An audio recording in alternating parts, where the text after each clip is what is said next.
Our next speaker is Iryna Shuvalova, who recently completed her PhD in Slavonic Studies at the University of Cambridge, where she was a Gates Cambridge Scholar and taught Ukrainian language courses at the Faculty of Modern and Medieval Languages.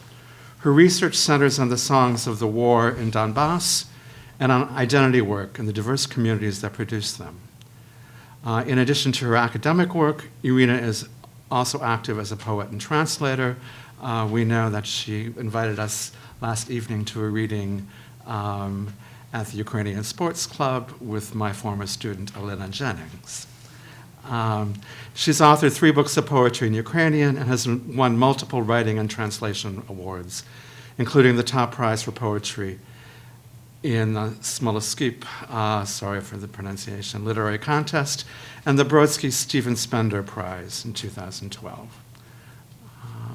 Her first book collection of poems translated into English is titled Pray to the Empty Wells and is now out with Lost Horse Press in the US. Meanwhile, her fourth book of poems in Ukrainian is coming out in next year. So the title of her talk, The Many Multilingualisms of the Songs of the War in Donbas. I would like to start with saying just a couple of words about my project. So I am working with songs about this war, most of them written by people who are in one way or the other connected with this war. They either come from affected communities, and as you can see here, I do work with songs coming from all sides of this conflict, which means that I'm looking at songs created in or by people coming by from Ukraine. Also, the territories controlled by DNR and LNR, the self-proclaimed republics. Also, songs created in or by people from Russia. Today, however, I will be focusing on the songs created in Ukraine. I'm working with material which is both professionally created and amateur. It's often notoriously hard to draw a line between the two groups of these songs, especially when we have professional musicians sometimes going and participating in this war as combatants, or we have, as recently is the case with Anastasia Shevchenko, who is known as Stasik, we have a veteran returning from war and becoming a musician, a performer. I have about 300 songs in my sample, so there has been a very active response to this war from the community of musicians and performers. There is a huge variety within this material. We have songs from all sorts of genres, from hip-hop to songs imitating the folk style, to rock ballads, to literally anything you can imagine. Why am I looking at songs to begin with?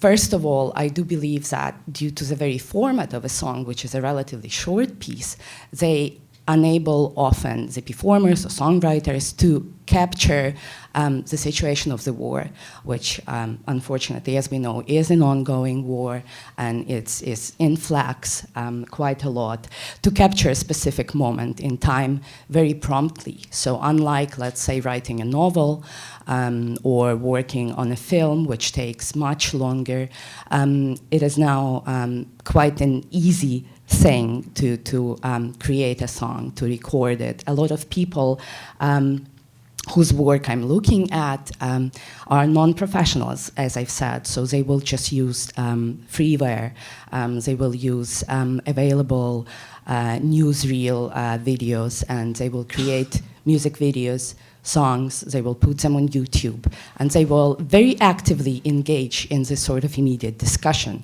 that follows the appearance of that material. So it's a very fast evolving medium, and it does enable the performers, the creators, to react very promptly to what's going on in this conflict.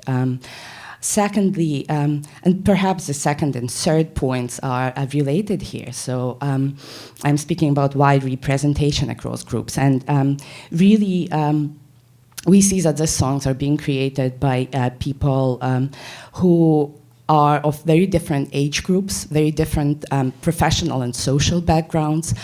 For example, when I'm looking at the combatants' songs, we can see that people these people, before they came to fight in a war, they used to do very different jobs in the peaceful times. Some of them were engineers or teachers, and some of them were firefighters. And these people, coming from very different walks of life, create this musical material. And similarly, of course, although we do have sort of professional artists producing this kind of material, we also see that there's quite a broad community engaging with that professionally produced music in a different way. So we know that it's relatively easy to take a song and reinterpret it, and we see a lot of those reinterpretations. There is a wonderful book which recently has been published on the Ukrainian-Russian relations as reflected in songs. It has been put together by Andrei Rogachevsky and a broader research team. So if you can lay your hands on that one, I would highly encourage you to read about it. It doesn't deal directly with the songs of the war in Donbas, but it does engage, for example, with the genre of response songs, which is something we see a lot in the context of the songs of the Donbas war. And so such a response to a professionally produced song, for example, is often created by a person who is a non-professional, and again, who just can directly engage with this material. So as I've said, it does allow for quite a few voices, very different voices, to be heard in one way or the other. And then obviously the openness, the participatory nature, as I call it, of this genre. When we are looking at songs, there is no such thing per se as a canon, as something people would be afraid to touch. And that's one of the reasons why people engage so actively with this material, because it seems like it's a very easy thing to listen to a song, to just sit down with your guitar in a kitchen sometimes and create your own version, occasionally altering the message of the initial song completely. So we see a lot of reversal, sort of responding to a song which we disagree with a contrary message. What I focus on is I'm looking at identity workings as songs. So the basic premise is quite simple, that songs construct shared narratives. It's one of the things they do. And these narratives, they either express, or in quite a few instances, they shape certain identities of certain communities. And by looking at these identities, and I understand that's such a loaded term, and some would argue almost an empty term, because it is so loaded and it can encompass almost everything, they help understand groups and group dynamics. So when I'm saying identity, it's a thing in flux, obviously. That's why identity work is the most appropriate term. So we see how these groups identify themselves, who they think they are, how they think they are, and how they draw the dividing lines between themselves and whoever they might position or interpret as others. So the point of my today's talk is multilingualism, and in this case I do understand it in the simplest way possible, which is a combination of several languages. In this case, in my specific talk today, within a single song. In my material, I see a lot of the songs. These are the songs that use more than one language within a single composition. I would say that they constitute roughly between 10 to 20% of my overall sample, which you remember was around 300 songs. So that's a substantial number. The most popular combinations of languages, by far, really, are Russian and Ukrainian. We see Polish used sometimes, but really this pair of languages, Russian and Ukrainian, for, I think, fairly obvious reasons, being rather loaded languages in the context of this war, dominates the landscape vastly. There is no single pattern, though, and I find it very interesting, and this is what I will be talking about, of how, why, and to what purpose these two languages are combined. So what I would really like to look at today is whether we can find some sort of typology in those combinations. Before I speak about songs using two languages, so Russian and Ukrainian at the same time, just a very brief note on how the Russian language in general is present or used in these songs. So we have quite a few songs written entirely in Russian, songs about this war. Most of the songs that are created entirely in Russian are created by fighters, by combatants. So we see that soldiers' songs have really the largest number of Russian language songs. I think the explanation, at least in the way I see it, can be quite simple. So it does reflect the difference between the status of Russian, the way it is used in the private space, in the space of private conversation and communication as just one of the languages, the familiar language, the convenient language.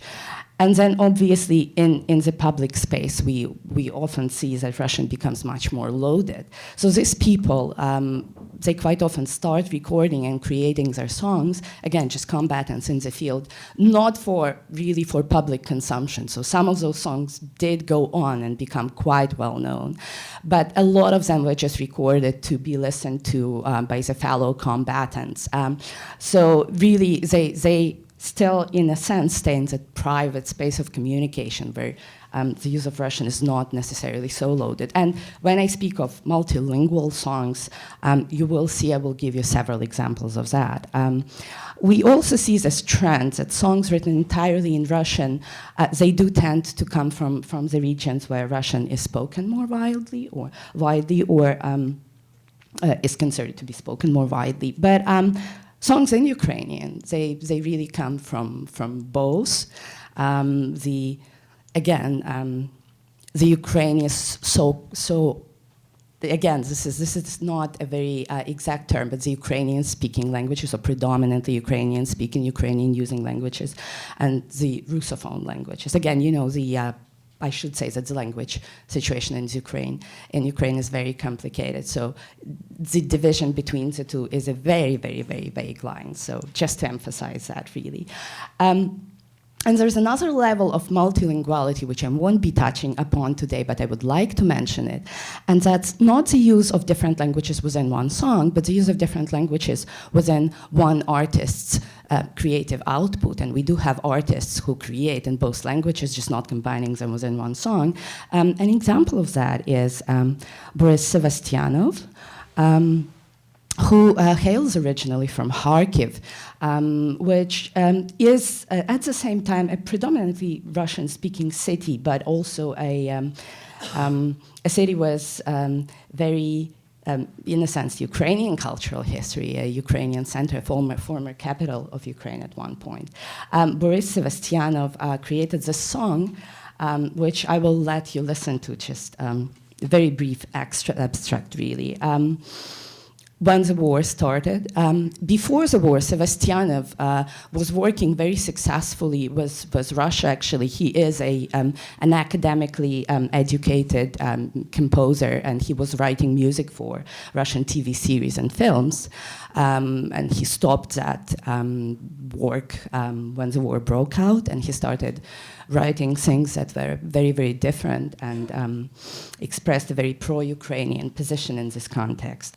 So before I play those videos, I would like to warn you that they do use strong language on some occasions. And occasionally you will see that, especially where the news chronicle videos are used, there might be violent images, but I did my best to filter out the most violent ones still. Just a little warning.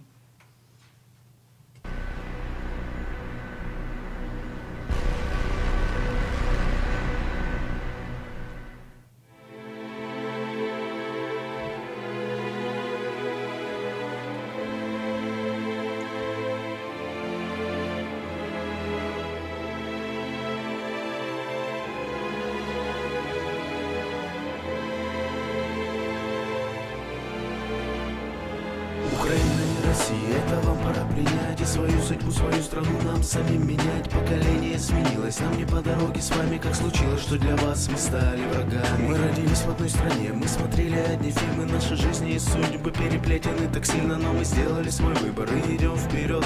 И теперь вчерашний брат — это враг у ворот. А вы идете назад, в СССР 2.0. Но не идем же из-за этого мы к вам войной. Железный занавес хотите, он будет у вас. Его построит один ботоксный кремлевский пидорас. А вы нам грады, грады, какие гады, гады.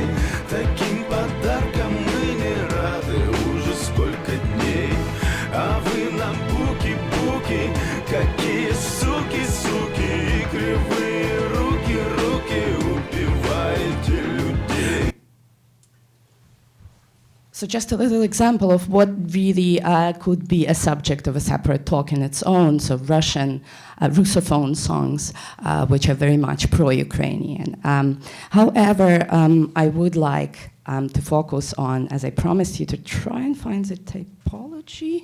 So the typology, I promised, it does include the three major categories. I will enumerate them, and then I would like to show you just a couple of brief examples for each of those. In the cases when there are no English subtitles, I will quickly recap the main, the content of each song as much as possible. But I did want to show you sort of this material firsthand instead of just describing it. So the three categories I spoke of. The first one is the kind of songs where second language, whichever is the second language in the song, because sometimes we see that there's an almost equal balance. The song will contain an equal amount of Ukrainian and Russian, but in some cases the song will be predominantly in one language and then the second language is added. So whenever we see that is the case, in some songs it really is just another language in the sense that we cannot find any special reason for its inclusion other than just a character in a song or a situation in a song is such that a language different from the main one is used. So not a loaded use of language. The second category that we see, and it's already quite different, is when the combination of languages or a use of specific language within a song is imbued with a certain symbolic meaning, a meaning outside of just the division between, friend's language and enemy's language, the language of peace and the language of war. So other types of meanings, and when I show you the examples, I will comment on what quite often, for example, Russian will be seen as a language of a more urban environment. For example, Ukrainian will be seen as a language of tradition, in a sense, and in one of the examples that will be present. And the third type, which is probably one of the most predictable in the case of this war, is that Russian in some songs is presented as the language of the enemy first and foremost, and Ukrainian as the language of the friends. The next video I would like to show you is one of the examples. Remember I told you about the combatants songs. And this one is by Volodymyr Semishkin, called name Syoma, so combatant. It's called Aeroport. The song deals with the defense of Donetsk airport, which was a very important and lengthy military operations where Ukrainian fighters were holding it against the separatist fighters for a very prolonged period of time. You will see that Volodymyr Semishkin combines different linguistic material within the song. However, there's no specific sort of loaded attitude as to why a different language is used. So I will let you listen to a small part of it and then explain where that language use occurred.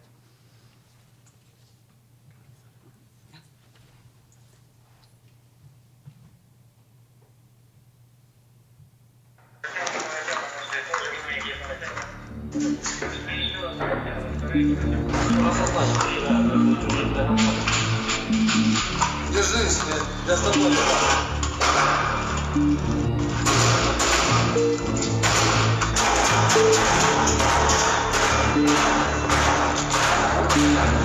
Шатан! Наводи огнем задали!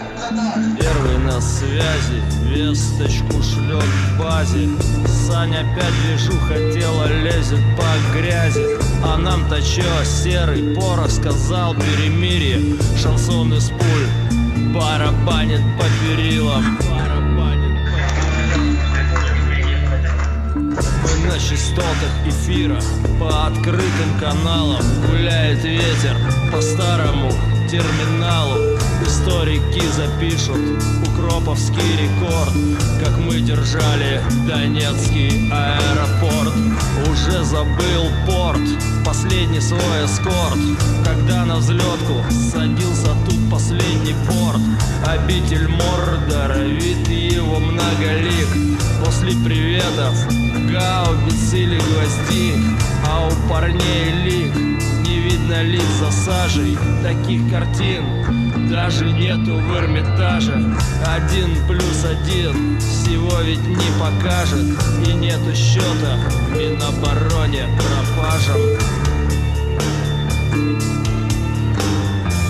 И нету счета в Минобороне пропажам. Эй, братишка, это тебе не Афган, это похлеще, чем радикальный ислам. Снайпер в прицел видит глаза славян по ту сторону, где душу забил бурьян. А где-то в небе пролетает самолет над головою. Депутаты на курорт, на Мальдивы среди купальников и шорт, оставляя под собой аэропорт. Такой вот форт, избушка на курьих ножках. Парни смеются, видя себя на обложках. В темноте Беттер бежит по дорожке, везет почту, письма из детских ладошек. И наливаются слезы, когда видишь ручонки, оставленные краской 6-летней девчонки. І її подпис солдату моєму герою, що мене прикрива своєю спиною.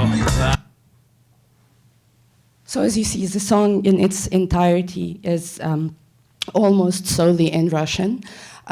It is a description of the development of the situation in the airport from a point of view of a Ukrainian fighter. And one of the events that takes place is the arrival of mail to the front line. And what we just heard at the very end was a description of one of the letters, which is received from a girl from a small child. And the letter happens to be in Ukrainian, and it says, "To a soldier, my hero, who covers me with his back." And in a song, which again is in Russian, and we might assume that its author is a Russian speaker, perhaps, he quotes this letter in Ukrainian. Not for any other reasons than it actually being in Ukrainian. Because I will not show you another video. Another example of it, for example, is, for instance, again, the battlefield situation where one of the combatants is a Ukrainian speaker, and he's described as addressing his comrades in arms in Ukrainian. And actually, he is the one who stays behind and sort of sacrifices his life to let his fellows retreat safely. So he stays behind, he's wounded, he cannot quite follow. He speaks in Ukrainian, and the song, again, the song in its entirety is in Russian. Another type of songs that we will see, and an example I would like to give you is, you remember sometimes the use of two languages is imbued with certain symbolism. So a huge hit of, I think, released in 2016, I might be slightly wrong, Yermak, a hip-hop artist, Russian-speaking hip-hop artist. The song is called Vstavai, Rise Up, and it has quite a bit of historical context. So just to quickly describe it, we have an enemy attacking Ukrainian village. It's very much a kind of maybe 18th century idyllic village. The enemy invades. And then we see that same situation repeated in modern times with quite heavy allusions to this being the current war. The song is sung, its verses are rapped in Russian. However, the refrain is in Ukrainian, and as you will hear, it's very different in style. It's stylized as almost a folk song. We do have another video where we see that combining the two languages itself becomes a symbol of unity within the country. This song was created by two Luhansk students. Askold and Dionysova are their stage names, obviously. They did write it in Luhansk in the very first days when the occupation of administrative buildings was taking place. And the song is about the unity of the country, and sort of, again, it's a pro-Ukrainian song.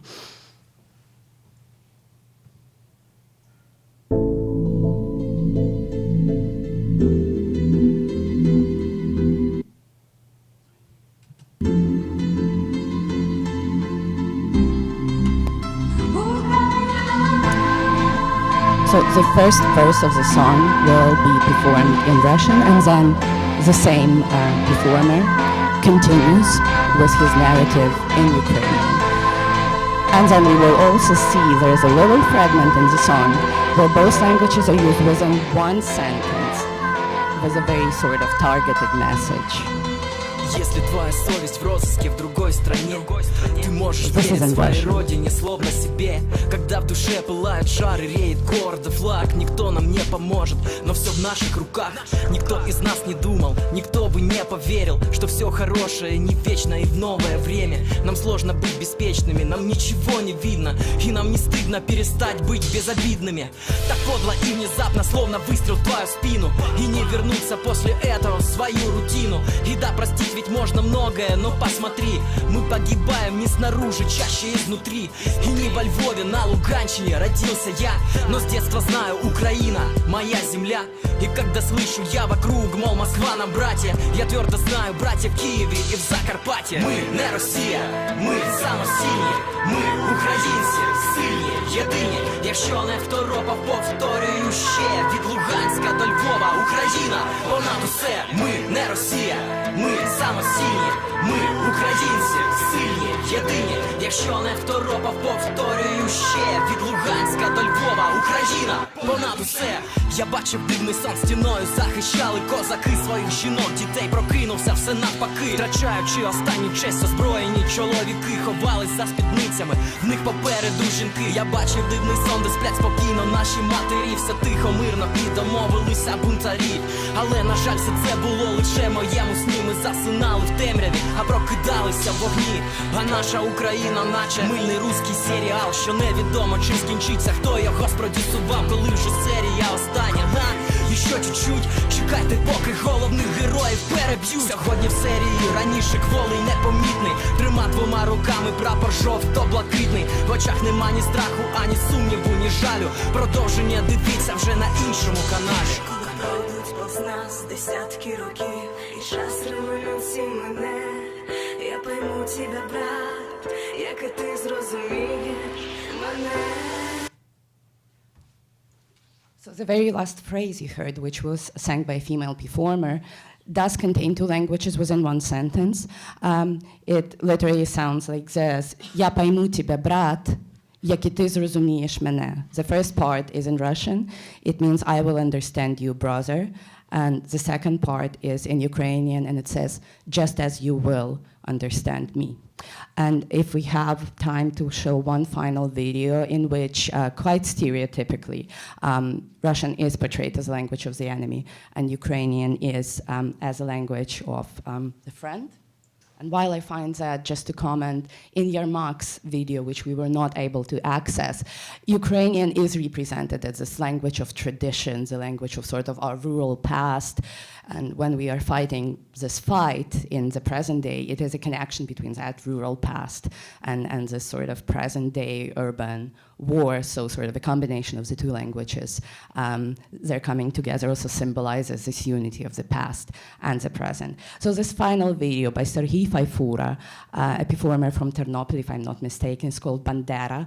Bandera was a historical person. However, it is also quite often now used as a slur towards Ukrainians, sort of Ukrainians, especially perceived as nationalists, radical Ukrainians.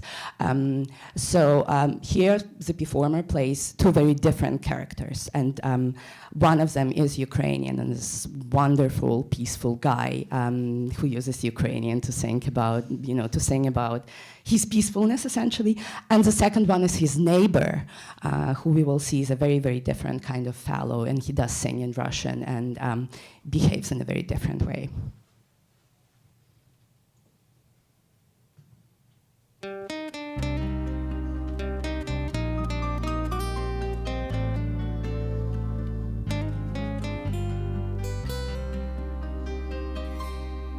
Вишневий цвіт, як білий сніг, ліг на поріг, курделить ніжністю пелюсток поміж вік. Земля воскресла, я вдивляюся на схід, а за вікном в кровавих чоботях сусід. Да, чё ты смотришь, бля, Бандера, на меня? Твою весну я разрисую с калаша, и не спасет тебя ни Меркель, ни США. Там, где Европа была, будет Россия. И я.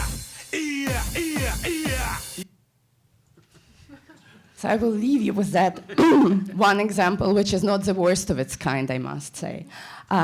So we looked at the three types of songs, combining Ukrainian and Russian in very different ways. And if you have any questions, I will be happy to continue the discussion afterwards. Thank you. Thank you, Iryna.